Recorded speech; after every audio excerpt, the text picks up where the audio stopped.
ഇടുക്കിയിൽ മഴയുടെ ശക്തി കുറഞ്ഞെങ്കിലും ഹൈറേഞ്ച് ലോ റേഞ്ച് മേഖലകളിൽ ഇടവിട്ട മഴ തുടരുകയാണ്. റോഡ് ഗതാഗതവും തടസ്സപ്പെട്ട വൈദ്യുതി വിതരണവും പുനഃസ്ഥാപിക്കാനുള്ള പ്രവൃത്തികൾ ജില്ലയിൽ പുരോഗമിച്ചു വരുന്നു. നീരൊഴുക്ക് ശക്തമായതിനെ തുടർന്ന് കല്ലാർകുട്ടി, കല്ലാർ, പാംബ്ല, മലങ്കര എന്നീ 4 അണക്കെട്ടുകളുടെ ഷട്ടറുകൾ തുറന്ന് വെള്ളം പുറത്തേക്ക് ഒഴുക്കുന്നത് തുടരുകയാണ്. വിവരങ്ങളുമായി രതീഷ് കൃഷ്ണ ചേരുന്നു.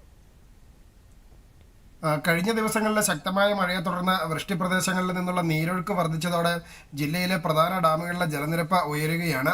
ഇടുക്കി അണക്കെട്ടിലെ ഒറ്റ ദിവസം കൊണ്ട് 4 അടിയിലേറെ വെള്ളമാണ് ഉയർന്നത്. നിലവിൽ 2340 അടിക്ക് മുകളിലാണ് ഇവിടുത്തെ ജലനിരപ്പ്. കഴിഞ്ഞ വർഷം ഇതേ സമയം ഇത് 2376 അടിയായിരുന്നു.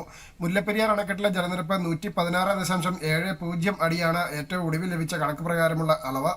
മഴയ്ക്ക് നേരിയ ശമനമുണ്ടെങ്കിലും മലയോര മേഖലകളിൽ ശക്തമായ കാറ്റും മണ്ണിടിച്ചിൽ ഭീഷണിയും നിലനിൽക്കുന്നുണ്ട്. ജില്ലയിൽ ഇന്നലെ മാത്രം 14 വീടുകൾ തകർന്നു. നിലവിൽ പ്രവർത്തിക്കുന്ന 7 ദുരിതാശ്വാസ ക്യാമ്പുകളിലായി 101 പേരെ മാറ്റിപ്പാർപ്പിച്ചിട്ടുണ്ട്.